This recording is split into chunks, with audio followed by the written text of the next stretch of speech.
Assalamualaikum warahmatullahi wabarakatuh. Halo semuanya, perkenalkan nama saya Ita Zubaidah dengan NIM 2219104011063 dari kelompok 10 Oksigen. Assalamualaikum warahmatullahi wabarakatuh. Perkenalkan, nama saya Nirina Indinara Ismanti dengan NIM 221910401045 dari kelompok 10 Oksigen. Assalamualaikum warahmatullahi wabarakatuh. Perkenalkan, saya Bistoto Nadrano dengan NIM 221910401058. Assalamualaikum warahmatullahi wabarakatuh. Perkenalkan, nama saya Fitri Adi Lestari dengan NIM 2219104010 dari kelompok 10 Oksigen. Assalamualaikum warahmatullahi wabarakatuh. Perkenalkan, nama saya Nur Fatimah Rajat dengan NIM 221910401082. Assalamualaikum warahmatullahi wabarakatuh. Perkenalkan, nama saya Eni Sintia NIM 221910401087 dari kelompok 10 Oksigen.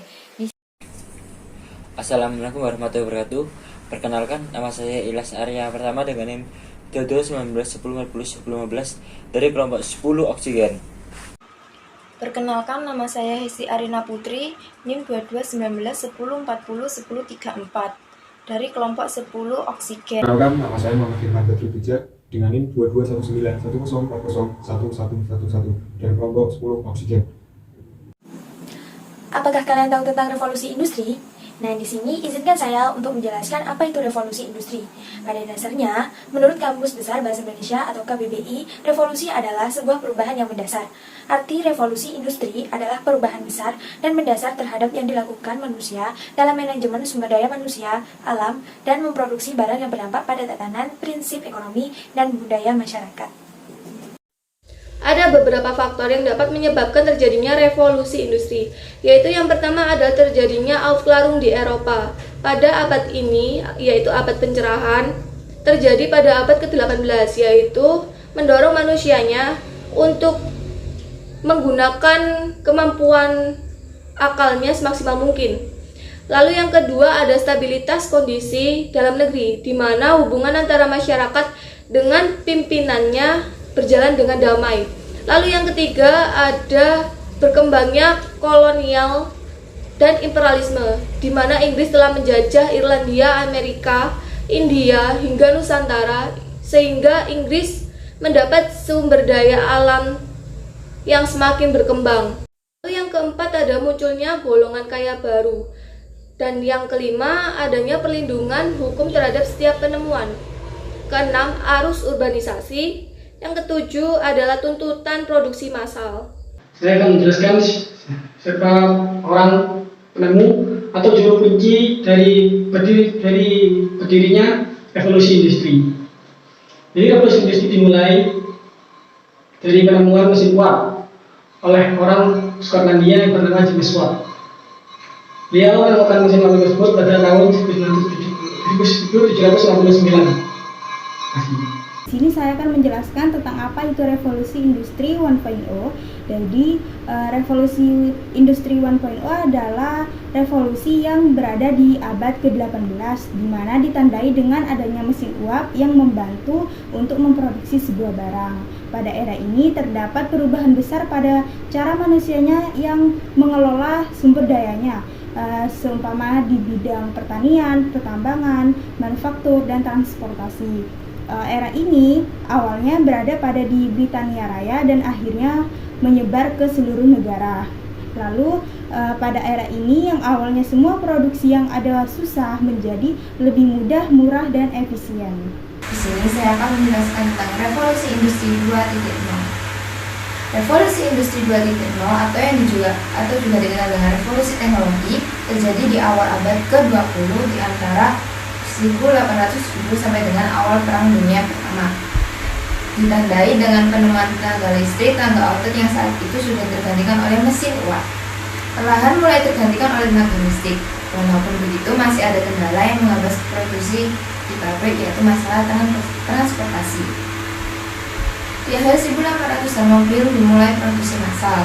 Produksi massal ini tidak lantas membuat proses produksinya memakan waktu yang cepat, karena setiap mobil harus dirakit dari awal hingga akhir. Revolusi terjadi dengan terciptanya unit produksi atau S9. Di sini saya akan menjelaskan tentang revolusi industri 3.0. Revolusi industri 3.0 adalah era yang terjadi sekitar awal abad ke-20 atau pada tahun 1970-an dan dipicu oleh perkembangan mesin-mesin pintar seperti komputer dan software berbasis teknologi otomasi yang perlahan menggantikan peran-peran manusia di lapangan. Pada era inilah dimulainya digitalisasi khususnya di dunia industri. Ya, di sini saya akan menjelaskan tentang revolusi industri 4.0. Revolusi industri 4.0 adalah kolaborasi antara teknologi cyber dengan teknologi otomatisasi, yang dimana penerapannya dibantu dengan teknologi dan keterlibatan tenaga manusia juga berkurang. Akibatnya, waktu pengerjaan lebih efisien dan biaya produksi lebih kecil atau lebih murah. Dalam industri 4.0 terdapat 5 pilar utama.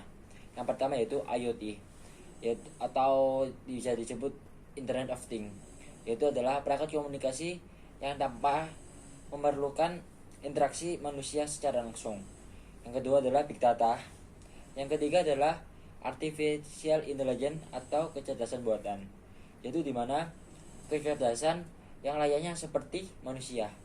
Yang keempat adalah Cloud Computing, yaitu tempat di mana menyimpan data-data secara online atau disimpan di tempat online atau cloud.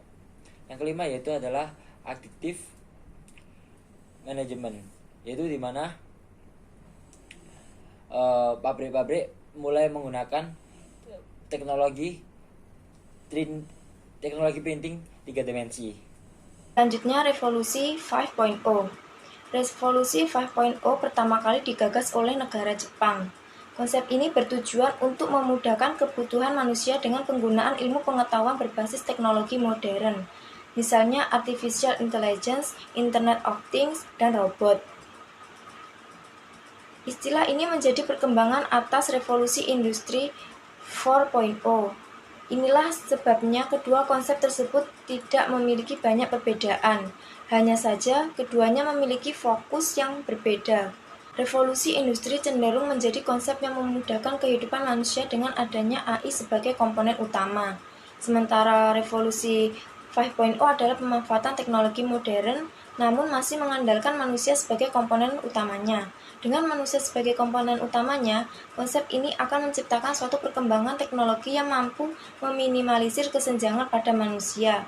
Hal ini hampir sama dengan konsep yang Marketing 5.0 usung, di mana Marketing 5.0 mengombinasikan teknologi dan humanity atau peran manusia. Mengutip dari laman resmi CEO Japan, masyarakat 5.0 adalah masyarakat yang dapat menyelesaikan berbagai tantangan dan permasalahan sosial dengan memanfaatkan beragam inovasi yang lahir di era revolusi industri 4.0. Contohnya Internet of Things, Artificial Intelligence, Big Data, dan robot untuk meningkatkan kualitas hidup.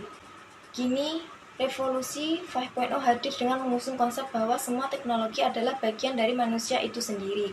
Artinya, internet tidak hanya berguna untuk berbagai informasi dan menganalisis data, melainkan juga untuk menjalani kehidupan. Dengan demikian, akan tercipta keseimbangan antara peran manusia atau masyarakat dengan pemanfaatan teknologi. Revolusi 5.0 mencapai tingkat konvergensi yang tinggi antara dual maya atau virtual space dan ruang fisik atau real space. Pada revolusi 4.0 sebelumnya, manusia akan mengakses layanan cloud atau database di dunia maya melalui internet. Mereka akan mencari, mengambil, serta menganalisis informasi atau data yang ada. Sementara itu, di revolusi 5.0 sejumlah besar informasi dari sensor di ruang fisik terakumulasi di dunia maya. Nantinya, data dalam jumlah besar atau big data ini akan dianalisis dengan kecerdasan buatan atau AI. Kemudian, hasil analisis dari pemrosesan data tersebut akan diumpamakan kembali ke manusia di ruang fisik dalam berbagai bentuk. Akibat dari revolusi industri itu sendiri yaitu peningkatan usaha industri dan pabrik secara besar-besaran melalui proses mekanisme. Dengan demikian, dalam waktu singkat, dapat menghasilkan barang-barang yang melimpah.